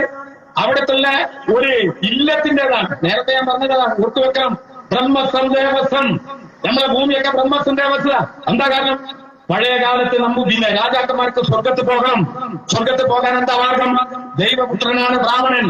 നമ്മക്ക് സ്വർഗത്ത് പോകാൻ മാപ്പിളാക്കി എളുപ്പമാർഗണ്ട്. ചേച്ചിന്റെ ഒരു മുടി കിട്ടിയാൽ മതി. മുടി നാരയായി ചീന്തിയിട്ട് നേരിയ പാലം കെട്ടിയിട്ട് അതിലെ കൂടി കടക്കണമെങ്കിൽ, എന്നിട്ട് സ്വർഗത്തിലേക്ക് കടക്കണമെങ്കിൽ കൈ പിടിക്കാൻ കുഞ്ഞാലിക്കുട്ടി വരുന്നു. നല്ല ചരക്കല്ലേ? ഞാൻ വിശദീകരണത്തിലേക്ക് കടക്കുന്നില്ല. ബ്രാഹ്മണന് ഭൂമി ദാനം ചെയ്തു. അവിടെ നമ്മൾ കിട്ടി. എന്നിട്ട് മുസ്ലിം ലീഗിന്റെ മാനേജ്മെന്റ് വാദിക്കാണ് തളിപ്പറമ്പ് ജുമാഅത്ത് പള്ളിയുടെ നല്ല ഭൂമി അവിടുത്തെ ഒരു ഇല്ലത്തിൻ്റെതാണ്. ഒരങ്ങനെ 7 ലക്ഷമായി ഇല്ലപ്പോ കോടതിയിൽ പോയി. പള്ളി അടക്കം നിൽക്കുന്ന 600 ഭൂമി ഞങ്ങളുടെ. എന്താ തെളിവ്? മുസ്ലിം ലീഗ് തെളിവ്. മുസ്ലിം ലീഗ് കോടതി കൊടുത്തിന് ഞങ്ങളുടെ. പിന്നെ വേറെ തെളിവാണ് ഇല്ലേ? ഞങ്ങള് ഒരൊറ്റ കമ്മ്യൂണിസ്റ്റിന്റെ പേര് വന്ന് നിങ്ങൾ വഖഫ് ഭൂമിന്റെ ഒരു പൈസ തട്ടിപ്പാക്കിയ എത്ര പേരുകൾ ഞാൻ പറഞ്ഞോ? എത്ര പേരുകൾ ഞങ്ങൾ പറഞ്ഞോ? അപ്പൊ ലീഗും വെൽഫെയർ പാർട്ടിയൊക്കെ ജാഥ അങ്ങോട്ട് നടത്തിയാണ്. പിണറായി വിജയന്റെ കയ്യിൽ പോലും വെട്ടാൻ നടക്കണ്ട. വെട്ടാൻ പറ്റിയ കഴിഞ്ഞാലും മായനാജിന്റെ വെക്കണ്ട് നല്ല കുടുംബിച്ചിട്ട് കഴിഞ്ഞാലും അങ്ങോട്ട് പോയി വെട്ടിക്കോളി. വഖഫ് കെട്ടത് അവരാ. ഞാൻ വിശദീകരിച്ച കിടക്കൽ എന്നെ ഒരുപാട് കാര്യങ്ങൾ പറയാൻ പുസ്തകങ്ങൾ ഒരുപാട് കയ്യിലുണ്ട് ഇല്ലേ? ഇപ്പൊ അറിഞ്ഞാൽ പറയും. ചൈനയില് മതല്ല, സോവിയറ്റ് യൂണിയനിൽ മതല്ല. ഇപ്പൊ പിന്നെ ഏതായാലും ഞാൻ കുറച്ചെടുത്ത് പറഞ്ഞില്ല, KMC അവിടെ ആഘോഷിച്ചു. ഞാൻ ഒരുപാട് കാര്യങ്ങൾ പറഞ്ഞു പോകണമെന്ന് വിചാരിച്ചു, സമയമല്ല. പക്ഷെ ഒറ്റ കാര്യം, ഇത് CH മുഹമ്മദ് കോയ സാഹിബ് എഴുതിയതാ. ഈ പുസ്തകത്തിന്റെ പേര് യാത്ര ആണ്. 1970 കമ്മ്യൂണിസ്റ്റ് കത്തി നിൽക്കുന്ന പിന്നെ ഇവിടേക്ക് പോയ CH റഷ്യയിലേക്ക്. താഷ്കണ്ടിലെ ജനസംഖ്യയിൽ ബഹുഭൂരിപക്ഷവും മുസ്ലിങ്ങളാണ്. സ്ത്രീകൾ തലയിൽ ഉമ്മാനിരിക്കുന്നു. പിന്നെ പഴയ നഗരങ്ങളും പള്ളികളും. ഞാൻ അന്ന് നമസ്കരിച്ചത് ലെനിൻഗ്രാഡിലെ പള്ളിയിൽ 3000-ലധികം ആളുകൾ പള്ളിയിലുണ്ടായിരുന്നു. പിന്നെ ഇവിടെ ജമാഅത്തുകാരൊക്കെ പറഞ്ഞേക്കാം, ഉസ്മാൻ റളിയല്ലാഹു അൻഹുവിന്റെ ചോര വരണ്ട ഖുർആൻ പിന്നെ മുസ്ലിങ്ങൾക്ക് കൊടുക്കുന്നു പറഞ്ഞ് ലെനിൻ പറ്റിച്ചു എന്നൊക്കെ പ്രസംഗിക്കുന്നേക്കാം. ആ കാര്യം മാത്രമേ ഞാനിപ്പോ ഇതിനെടുത്തുള്ളൂ, സമയക്കുറവുണ്ട്, എന്റെ ആരോഗ്യക്കുറവുണ്ട്. ഉസ്മാൻ റളിയല്ലാഹു അൻഹു വധിക്കപ്പെട്ടപ്പോൾ അദ്ദേഹത്തിന്റെ പാവന രക്തം മുറ്റിയ മുസാഫ് താഷ്കന്റ് മ്യൂസിയത്തിൽ സൂക്ഷിച്ചിട്ടുണ്ടെന്ന് ഇമാം ഞങ്ങളോട് പറഞ്ഞു. ഉസ്മാൻ റളിയല്ലാഹു തന്നെ എഴുതിയതാണത്രേ ഈ മുസാഫ്. തിമൂറിന്റെ കാലത്ത് ഈ ഗ്രന്ഥം സമർക്കണ്ടിലേക്ക് കൊണ്ടുപോയായിരുന്നു. അവിടെ ഖാജ ഇക്രാർ പള്ളിയിൽ അത് സൂക്ഷിച്ചിരുന്നു. 1869 റഷ്യൻ ഗവർണർ ജനറൽ പീറ്റർബർഗിലേക്ക് അയച്ചു. വിപ്ലവത്തിന് ശേഷം മുസ്ലിങ്ങളുടെ അഭ്യർത്ഥന അനുസരിച്ച് ലെനിൻ അത് താഷ്കണ്ടിലേക്ക് തന്നെ തിരിച്ചയച്ചു. അങ്ങനെയാണ് ഉസ്ബെക്ക് ജനകീയ ചരിത്ര മ്യൂസിയത്തിൽ കരുതലോടെ ഉസ്മാൻ റളിയല്ലാഹു അൻഹുവിന്റെ ചോര വരണ്ട ഖുർആൻ സൂക്ഷിച്ചിട്ടുള്ളത്. CHന്റെ പുസ്തകം യാത്ര. ഇതിന്റെ ഉള്ളിലുള്ള സാധനം ഏതായിരുന്നു അത് കൂടി എനിക്ക് കാണിക്കാൻ കഴിയില്ല. 2011 ഒക്ടോബർ 30 മാധ്യമം വാരാന്ത പതിപ്പിൽ പാലക്കാട് മുനപ്പടി തങ്ങൾ എഴുതിയ വൻമതിലിന്റെ നാട്ടിൽ ചൈന സന്ദർശനത്തെ കുറിച്ചുള്ള ലേഖനം ഇതൊക്കെ വായിക്കുമ്പോൾ ഒരുപാട് നേരം പിടിക്കും. അദ്ദേഹം പറയാണ്, ഷാങ്ഹായി എന്ന ഒറ്റ പട്ടണത്തിൽ മാത്രം 80-ലധികം പള്ളികളുണ്ട്. ഞങ്ങൾ നമസ്കരിച്ചത് ഫ്യൂഡോറോസ് പള്ളിയിലാണ്. ഞങ്ങൾ പോയ ചെറിയ പള്ളികൾ പോലും ജുമാ നമസ്കാരത്തിന് 3000-ലധികം ആളുകൾ ഉണ്ടായിരുന്നു. അവിടെ മുസ്ലിങ്ങളുടെ കാര്യങ്ങൾ അന്വേഷിക്കുന്നത് government and Muslim coordination committee. ചൈനയിൽ ഒരുപാട് കാര്യം വായിക്കാൻ സമയക്കുറവ് അവസാനിക്കും. അതുകൊണ്ട് പ്രിയപ്പെട്ടവരെ ഒരു കാര്യം നിങ്ങൾ മനസ്സിലാക്കിക്കോളി, CPIM എന്ന പാർട്ടി ഒരു മതത്തിനും എതിരല്ല, ഒരു മതവിശ്വാസങ്ങൾക്കും എതിരല്ല. ഞങ്ങൾ എല്ലാ മതവിശ്വാസികൾക്കും, മതമില്ലാതെ വിശ്വസിക്കുന്നവർക്കും, മതമുള്ളവർക്കും മതമില്ലാത്തവർക്കും തുല്യാവകാശത്തോടെ ജീവിക്കണം എന്ന് ആഗ്രഹിക്കുന്നവരാണ്. ഇപ്പൊ നമ്മുടെ നാട്ടിൽ ജമാഅത്തെ ഇസ്ലാമിയും വെൽഫെയർ പാർട്ടിയും മുസ്ലിം ലീഗും SDPI ഒരു പണിയുണ്ട്. എന്താ പണി? കമ്മ്യൂണിസ്റ്റുകാർക്ക് മുസ്ലിം വിരോധാണ്, പിണറായിക്ക് മുസ്ലിം വിരോധാണ്, ഇസ്ലാമോഫോബിയ. അങ്ങനെ ഇസ്ലാമോഫോബിയുള്ള പിണറായി സർക്കാരിനെതിരെ എറണാകുളത്ത് ഈ അടുത്ത കാലത്ത് അവരൊരു യോഗം ചേർന്നു. ആ യോഗത്തിൽ കോൺഗ്രസ് അടക്കം പങ്കെടുത്തിട്ടുണ്ട്. അതുകൊണ്ട് ഞാൻ പറയാണ്, പ്രിയപ്പെട്ട കോൺഗ്രസിനെ നിങ്ങൾ ചിന്തിക്കണം, ഈ വാദം ഇന്നുയർന്നതല്ല. അതുകൂടി പറഞ്ഞ് അവസാനിപ്പിക്കാം. 1980-കളിൽ ഈ വാദം അന്ന് ലീഗിനുണ്ടായിരുന്നു. എന്താ പറഞ്ഞത്? ഈ കേരളം ഭരിക്കുന്ന കമ്മ്യൂണിസ്റ്റ് ഗവൺമെന്റുകൾ മുസ്ലിംകൾക്കെതിരാണ്, അവർക്ക് ഇസ്ലാമോഫോബിയാണ്. ഞാൻ ഈ പറഞ്ഞ പ്രൊഫസർ മങ്കർ അബ്ദുൽ ലത്തീഫ് മൗലവി ചന്ദ്രികയുടെ ചീഫ് എഡിറ്ററായി നിൽക്കുന്ന കാലത്ത് MSF എന്ന് പറയുന്ന മുസ്ലിം വിദ്യാർത്ഥി സംഘടന ലീഗിന്റെ മുസ്ലിം വിദ്യാർത്ഥി സംഘടനയുടെ മലപ്പുറം ജില്ലാ പ്രസിഡന്റിന്റെ പേരിൽ AP അഹമ്മദ് അദ്ദേഹം ചന്ദ്രികയുടെ എഡിറ്റർ കൂടുകയായിരുന്നു. ഒരു ദിവസം മങ്കർ അബ്ദുൽ ലത്തീഫ് മൗലവി അടക്കമുള്ള ലീഗിന്റെ നേതാക്കളെ വിളിച്ച് AP അമ്മയോട് പറഞ്ഞു, താങ്കൾ തിരുവനന്തപുരത്ത് പോകണം, കമ്മ്യൂണിസ്റ്റ് ഗവൺമെന്റുകൾ മുസ്ലിങ്ങൾക്കെതിരെ കൊണ്ടുവന്ന നിയമങ്ങളെ കുറിച്ച് പഠിക്കണം, എന്നിട്ടൊരു ലേഖനം എഴുതണം, അത് പരമ്പരയായി ചന്ദ്രികയിൽ പ്രസിദ്ധീകരിക്കണം. ചെല്ലും ചെലവ് കൊടുത്ത് AP അഹമ്മദിനെ തിരുവനന്തപുരത്തേക്ക് അയച്ചു. അദ്ദേഹം തന്നെ സാക്ഷ്യപ്പെടുത്തുന്നു, 84 രേഖകൾ ഞാൻ പരിശോധിച്ചു. ഓരോ രേഖകൾ പരിശോധിക്കുമ്പോഴും സത്യം ഇങ്ങനെ തെളിഞ്ഞു വന്നു. ഇസ്ലാമിക ചരിത്രത്തിൽ ഒരു സംഭവകഥയുണ്ട്. പ്രവാചകനെ കൊല്ലാൻ വേണ്ടി ഊരിപ്പിടിച്ച വാളുമായി പോയ ഉമറിന്റെ കഥ. പ്രവാചക സന്നിധിയിലെത്തിയപ്പോ വിശുദ്ധ ഖുർആന്റെ ആരാധനം കേട്ട് പ്രവാചകനിൽ വിശ്വസിച്ച് പ്രവാചകനെ കൊല്ലാൻ വേണ്ടിയ വാൾ ഉറയിലിട്ട് പ്രവാചകന്റെ മുന്നിൽ വെച്ച് ഇസ്ലാം സ്വീകരിച്ച 2ാം ഖലീഫ ഉമറിന്റെ കഥ. എന്നതുപോലെ സത്യം തിരിച്ചറിയാൻ തുടങ്ങിയപ്പോ AP അഹമ്മദ് കറുത്ത മഷിയുള്ള പേനയെടുത്ത് വെളുത്ത കടലാസിൽ എഴുതി തുടങ്ങി. എന്നിട്ട് മങ്കർ അബ്ദുൽ അസീസ് മൗലവിയുടെ അടുത്തെത്തി. മങ്കർ അബ്ദുൽ അസീസ് മൗലവിയോട് പറഞ്ഞു, ഞാൻ എഴുതിയിട്ടുണ്ട്, പക്ഷേ ഇത് ചന്ദ്രികയിൽ പ്രസിദ്ധീകരിക്കാൻ പറ്റില്ല. മങ്കർ അബ്ദുൽ അസീസ് മൗലവി ചോദിച്ചതെന്താ? അപ്പൊ AP അഹമ്മദ് പറഞ്ഞു, ഞാൻ സത്യം മാത്രമേ എഴുതിയിട്ടു, മങ്കട അബ്ദുൽ അസീസ് മൗലവി പറഞ്ഞു ആവട്ടെ ഞാനൊന്ന് വായിക്കട്ടെ. അതിന്റെ ആദ്യത്തെ വരിയുണ്ടായി. വാളയാർ ചെക്ക് പോസ്റ്റിനപ്പുറത്ത് പുഴുക്കളെ പോലെ ജീവിക്കുന്ന മുസൽമാൻ ഈ കേരളത്തിനകത്ത് മറ്റൊരു മുഖത്ത് ജീവിക്കാൻ ഒരു കാരണക്കാരുണ്ടെങ്കിൽ അയാളുടെ പേര് ഏലംകുളം മനസ്സിൽ ശങ്കരൻ നമ്പൂതിരിപ്പാട് എന്ന. ഒരുപാട് കാലത്തിന് ശേഷം എ പി അഹമ്മദ് തിരുവനന്തപുരം ജില്ലയിലെ വിഴിഞ്ഞം കടപ്പുറത്ത് ഒരു പൊതുപരിപാടിയിൽ പങ്കെടുക്കാൻ പോയി. പ്രസംഗം കഴിഞ്ഞ് അദ്ദേഹം തിരിച്ചിറങ്ങുമ്പോ ഒരു മനുഷ്യൻ അദ്ദേഹത്തിന്റെ അടുത്തേക്ക്. ആ വന്ന മനുഷ്യന്റെ പേര് അബ്ദുൽ ജബ്ബാർ എന്നാണ്. അബ്ദുൽ ജബ്ബാറിന് ഒരു കണ്ണിനെ കാഴ്ചയുള്ളൂ. ഒറ്റക്കണ്ണനായ അബ്ദുൽ ജബ്ബാർ എ പി അമ്മന്റെ കൈ പിടിച്ചിട്ട് പറഞ്ഞു, ഞാൻ നിങ്ങൾ സംസാരിച്ചുകൊണ്ടിരിക്കുമ്പോ നിങ്ങൾ മലപ്പുറം ജില്ലക്കാരനാണ് എന്നെനിക്ക് മനസ്സിലായി. മലപ്പുറം ജില്ലക്കാരനായ നിങ്ങളെ കാണാനും നിങ്ങളെ കൈപിടിക്കാനും നിങ്ങളോട് സംസാരിക്കാനും കഴിഞ്ഞത് മഹാഭാഗ്യമായി ഞാൻ കരുതുന്നു. അപ്പൊ എ പി അമ്മ ചോദിച്ചു, അതെന്താ മലപ്പുറം ജില്ലക്ക് ഇത്ര വലിയ പ്രത്യേകത? ഒറ്റക്കണ്ണനായ അബ്ദുൽ ജബ്ബാർ പറഞ്ഞു, ഞാൻ ഈ ഭൂമിയിലേക്ക് ജനിച്ചു വീണ നാളെ മുതൽ എന്റെ രണ്ട് കണ്ണിനും കാഴ്ചയില്ലായി. ഞാൻ ഈ ലോകത്തെ കണ്ടിട്ടില്ല, നീരാകാശത്തെ കണ്ടിട്ടില്ല, നക്ഷത്രങ്ങളെ കണ്ടിട്ടില്ല, പൂക്കളെ കണ്ടിട്ടില്ല, വസന്തകാലങ്ങളെ കണ്ടിട്ടില്ല. ഇങ്ങനെയൊരു കണ്ണിന് കാഴ്ചയുണ്ട്. ഞാൻ ഈ ലോകത്തെ കാണുന്നു, ആകാശത്തെ കാണുന്നു, പൂക്കളെ കാണുന്നു, വസന്തകാലങ്ങളെ കാണുന്നു. ഈ കാഴ്ചയുള്ള കണ്ണുണ്ടല്ലോ, അതെനിക്ക് ഒരാൾ സംഭാവന നൽകിയതാണ്. ആ സംഭാവന നൽകിയ ആളുണ്ടല്ലോ, അത് മലപ്പുറം ജില്ലയിലുള്ളതാണ്. അവരുടെ പേര് പറഞ്ഞാൽ ഒരുപക്ഷെ നിങ്ങൾക്ക് മനസ്സിലാവും. അവരുടെ പേര് ആര്യ അന്തർജന എന്നാണ്. കേരളത്തിന്റെ ആദ്യത്തെ മുഖ്യമന്ത്രി സദാബിഎംഎസിന്റെ ഭാര്യ ആര്യ അന്തർജനം ദാനം ചെയ്ത കണ്ണുകൊണ്ട് കാഴ്ച കിട്ടിയ അബ്ദുൽ ജബ്ബാർ എ പി അമ്മയോട് സംസാരിച്ചുകൊണ്ടിരിക്കുമ്പോ തൊട്ടടുത്ത പള്ളിയിൽ പങ്കെടുത്തു. അബ്ദുൽ ജബ്ബാർ പള്ളിയിലേക്ക് ഓടി. നമസ്കാരം കഴിഞ്ഞ് തിരിച്ചു വരുമ്പോ എ പി അമ്മ കാറിക്കാരെന്ന് പറഞ്ഞ എ പി അമ്മയുടെ കൈ പിടിച്ചിട്ട് അബ്ദുൽ ജബ്ബാർ പറഞ്ഞു, ഞാൻ നിങ്ങളോട് സംസാരിച്ചുകൊണ്ടിരിക്കുമ്പോ പെട്ടെന്ന് കൂടിപ്പോയി തെറ്റിദ്ധരിക്കരുത്. ഞാൻ പള്ളിയിലേക്ക് നമസ്കരിക്കാൻ പോരാ. എന്റെ രണ്ട് കണ്ണിന് കാഴ്ചയില്ലാത്ത കാലത്ത് എനിക്ക് അങ്ങനെ പള്ളിയിലൊന്നും പോകാൻ പറ്റില്ല. പക്ഷെ എന്റെ കണ്ണിന് കാഴ്ച കിട്ടിയതിനു ശേഷം 5 നേരവും മുടങ്ങാതെ ഞാൻ പള്ളിയിൽ പോകും. എന്തിനാണെങ്കിലും 5 നേരത്തെ നമസ്കാരം കഴിഞ്ഞ് മുട്ടുകുത്തി പടച്ച തമ്പുരാനോട് ഞാൻ പ്രാർത്ഥിക്കും, പടച്ചവനെ എന്റെ കണ്ണിന് കാഴ്ച നൽകിയ ആര്യ അന്തർജനത്തെ സ്വർഗവൃന്ദാവനത്തിൽ പ്രവേശിപ്പിക്കണമേ എന്ന്. ഒറ്റക്കണ്ണനായ അബ്ദുൽ ജബ്ബാറിന്റെ പ്രാർത്ഥന പടച്ചവന്മാര് കേൾക്കുവോ എന്ന് എനിക്ക് അറിഞ്ഞോളാം. കൽക്കട്ടയുടെ തെരുവീതികളിൽ ജലത്തിലും രക്തത്തിലും മലിനജലത്തിലും മുങ്ങിക്കുളിച്ച കുഷ്ഠരോഗികളായ മനുഷ്യരെ അതിൽ നിന്ന് പൊരുക്കിയെടുത്ത് കുളിപ്പിച്ചൊപ്പിയെടുത്ത് നല്ല വസ്ത്രങ്ങൾ നൽകിയ അവരുടെ മുമ്പിൽ കണ്ട ദൈവം പോലെയുള്ള മദർ തെരേസയുള്ള സ്വർഗം ഞാൻ സ്വപ്നം കാണുന്നു കേട്ടി ചെയ്യുന്ന കാഫറാക്കിയ ലീഗുള്ള നാടാ കേരളം. ബ്രിട്ടീഷുകാരോട് സൂര്യൻ അസ്തമിക്കാത്ത ബ്രിട്ടീഷുകാരോട് അഹിംസ എന്ന ആയുധം ഉപയോഗിച്ച് ഈ നാടിന് സ്വാതന്ത്ര്യം വാങ്ങിത്തുന്ന നാട്ടപിതാവ് മഹാത്മാഗാന്ധിയുള്ള സ്വർഗം ഞാൻ സ്വപ്നം കാണുന്നു എന്ന് പറഞ്ഞ കേട്ടി ജലീലിനെ കാഫറാക്കിയ ലീഗുള്ള നാടാണ് കേരളം. നായ തൊട്ടാൽ 7 പ്രാവശ്യം കഴിക്കണം മുസൽമാൻ. നായക്ക് മരിക്കാൻ നേരത്തെ വെള്ളം കൊടുത്ത ദേശീയ കല്ലൊഴിഞ്ഞ് കൊല്ലപ്പെടേണ്ടവൾ ആ ദേശീയ സ്വർഗത്തിലാണെന്ന് ഞാൻ പഠിച്ചിട്ടുണ്ട്. അതീസ് സൈയാണോ വൈഫാണെന്ന് എന്നോട് ചോദിക്കണ്ട, ഞാൻ പഠിച്ചിട്ടുണ്ട്. വിശദീകരണത്തിൽ കിടക്കുന്നില്ല. പ്രിയപ്പെട്ടവര്, എവിടേക്കാണ് നമ്മുടെ നാട് പോകും? അപകടകരമാണ് കാര്യങ്ങൾ. ഒറ്റ കാര്യം കൂടി പറഞ്ഞ് അവസാനിപ്പിക്കുക.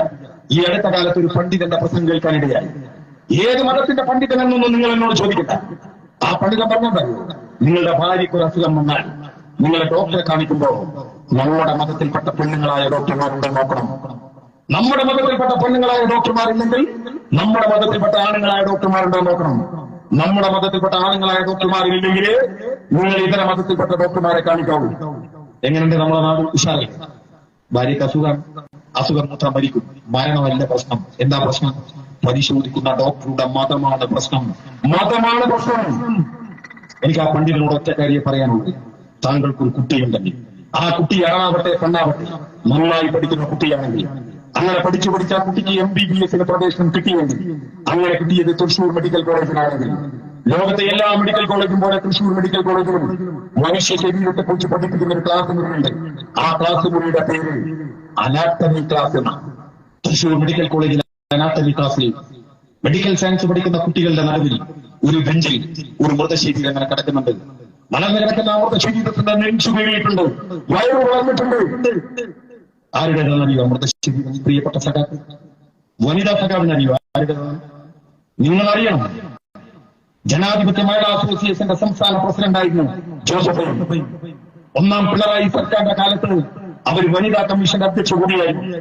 ആ സമയത്ത് പീഡിപ്പിക്കപ്പെട്ട ഒരു പെൺകുട്ടിയോട് അമ്മ വാത്സല്യത്തോടെ അമ്മയുടെ സ്നേഹാധികാരത്തോടെ ചോദിച്ചു പോയി, പീഡിപ്പിക്കപ്പെട്ട ദിവസം എന്തേ പോലീസിൽ പരാതി കൊടുക്കാതിരുന്നത്? പ്രിയപ്പെട്ടവരെ, നമ്മൾ കണ്ടില്ല കേരളത്തിലെ സകല ചാനൽ മുറിയിലെയും കോട്ടിട്ട തമ്പുരാക്കന്മാർ ജോസഫൈന്റെ പക്ഷമാംസം കൊത്തിവലിച്ച് ദിവസങ്ങളോളം വിചാരണ ചെയ്തു. കേരളത്തിലെ സകല പത്രങ്ങളും വെണ്ടക്കാക്ഷരം നിരത്തി ജോസഫൈന്റെ പക്ഷമാംസം കൊത്തിവലിച്ച് വിചാരണ ചെയ്തു.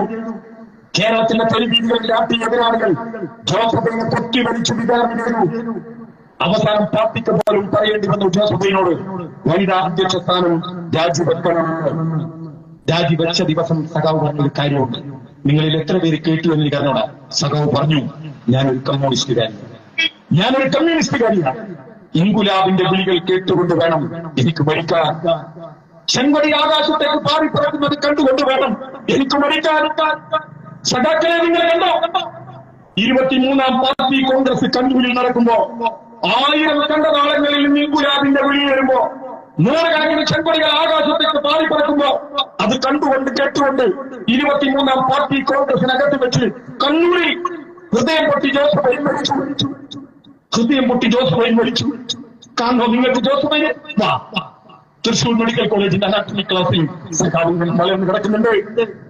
ആ നെഞ്ചു കയറിയിട്ടുണ്ട്, ആ വയറ് പിളർന്നിട്ടുണ്ട്. കീറിയ നെഞ്ചിനകത്തൂടെ വയറിനകത്തൂടെ കൈയിട്ട് ഹിന്ദുവിന്റെ, മുസൽമാന്റെ, ക്രിസ്ത്യാനിയുടെ, മതമുള്ളവന്റെ, മതമില്ലാത്തവന്റെ കുട്ടികൾ പഠിക്കാണ്. ഇത് ഹൃദയം, ഇത് കിഡ്നി, ഇത് നട്ടല്, ഇത് വായുകൾ. എന്നിട്ട് അവര് നല്ല ഡോക്ടർമാരല്ല, സമൂഹത്തിലേക്ക് ഇറങ്ങ മരണത്തിലേക്ക് നടന്നു നീങ്ങുന്ന ഒരുപാട് മനുഷ്യരുടെ ജീവിതം തിരിച്ചു കൊടുക്കാനുള്ള പ്രയത്നത്തിൽ ഏർപ്പെടുക. എത്ര പേര് മരിച്ചാലും മനുഷ്യന് വേണ്ടി ജീവിക്കുന്നവന്റെ പേരാണ് സഖാവ്. ഇല്ലേ? നിങ്ങൾ നോക്കുക, 34 കൊല്ലം ബംഗാൾ ഭരിച്ചത് മഹാഭൂരിപക്ഷം ഭരിച്ച ജ്യോതി ബാസുവിനെ കാണുവാൻ നിങ്ങൾക്ക്, ഈ അടുത്ത കാലത്ത് മരിച്ചുപോയ മുൻ മുഖ്യമന്ത്രി ബുദ്ധദേവ് ഭട്ടാചാര്യയെ കാണുവാൻ നിങ്ങൾക്ക്, കൽക്കത്ത മെഡിക്കൽ കോളേജിന്റെ അനാട്ടമി ക്ലാസ്സിൽ സഖാക്കൾ ഇങ്ങനെ മലർന്ന് കിടക്കുന്നുണ്ട്. അകാലത്തിൽ മരിച്ചുപോയ നമ്മുടെ പ്രിയപ്പെട്ട സീതാറാം യെച്ചൂരിയെ കാണാം. ഡൽഹി എയിംസിന്റെ അനാട്ടമി ക്ലാസ്സിൽ സഖാവ് ഇങ്ങനെ മലർന്ന് കിടക്കുന്നുണ്ട്. ഒരുപാട് കാലം കാസർഗോഡ് MP രാമണ്ണനെ കാണാം. കണ്ണൂർ മെഡിക്കൽ കോളേജിന്റെ അനാട്ടമി ക്ലാസ്സിൽ സഖാവ് മലർന്ന് കിടക്കുന്നുണ്ട്. പുന്നക്കൽ സംശുവിനെ കാണുന്നത് മഞ്ചേരിയുടെ തെരുവിലിട്ട് SDPക്കാർ വെട്ടിനുറുക്കി മരണത്തെ മുഖാമുഖം കണ്ട് അവിടെ നിന്ന് ജീവിതത്തിലേക്ക് തിരിച്ചേർന്ന് സാധാരണ ജീവനുമായി നടക്കുമ്പോ മരിക്കപ്പെട്ടു പുന്നക്കൽ സംശുവിനെ കാണാം. മഞ്ചേരി മെഡിക്കൽ കോളേജിന്റെ അനാട്ടമി ക്ലാസ്സിൽ സഖാവ് മലർന്ന് കിടക്കുന്നുണ്ട്. ഇല്ലേ? എത്ര പേർ മരിച്ചാലും മനുഷ്യന് വേണ്ടി ജീവിക്കുന്നവന്റെ പേരാണ് കമ്മ്യൂണിസ്റ്റ്. നമ്മുടെ പ്രശ്നം മനുഷ്യന്റെ പ്രശ്നമാണ്.